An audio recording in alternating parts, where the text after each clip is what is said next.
I'm really excited to have Tona join us on the leadership team. Tona is bringing with her 16 years of experience in higher education.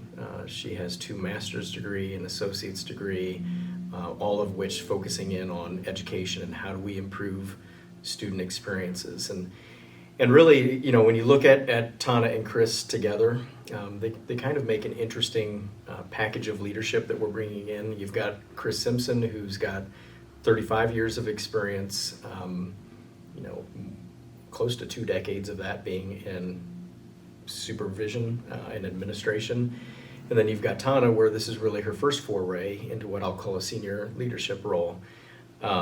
She's a bridge builder and she's tenacious on projects and project management. She likes to go get things done. And I think Chris brings a real sense of calm and stability, and he brings a lot of depth when it comes to supervision. So the 2 of them really bring a pretty interesting assortment of skills to the leadership team. But, I think Chris is somebody that I look to for myself, that there's going to be opportunities for me to lean on his leadership experience and ask him questions. How have you done this in the past? He's got 35 years of experience in education. Granted, it's in K through 12, but he's really sat in all the seats. He's been a teacher. He's been in a department chair role. He's been a principal.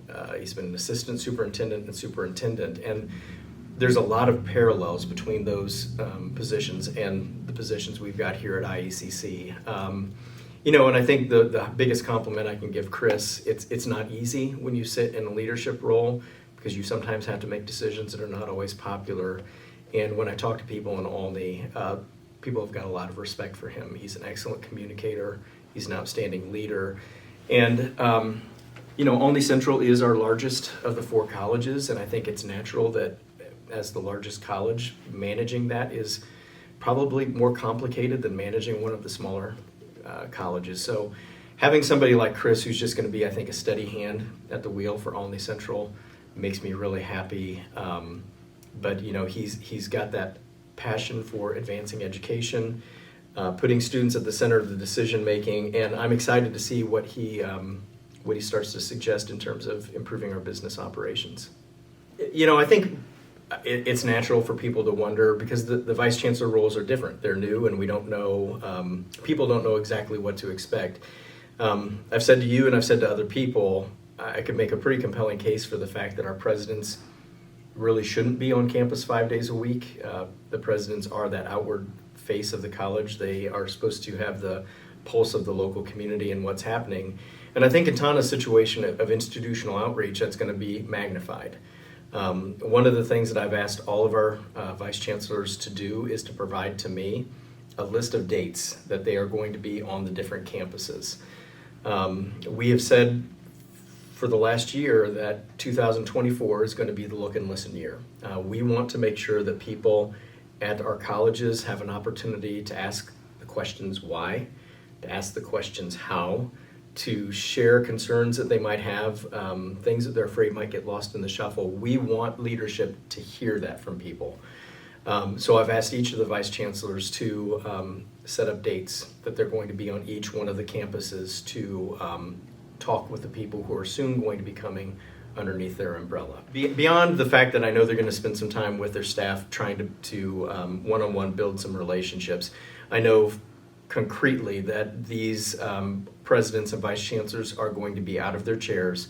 They're going to be visiting each of the 4 colleges and getting to know the people who are soon to be on their team that are at those 4 locations. They're going to be sharing what they see as some of the most important steps that we need to start tackling in academic year 25. And they're going to be asking them, what are the steps that we need to be tackling in academic year 25? One of the things, and Chris I think has articulated this better than just about anybody, and I'm hearing it a lot. People want, what's the plan? What's the plan? Give me the, step 1, step 2, step 3, step 4. And I would trust me, I would love to be able to do that. I think people know I have a construction background and I had a blueprint. And I loved having the blueprint because I could look at it, I had the specifications, we knew the order we did things in, here's the plan.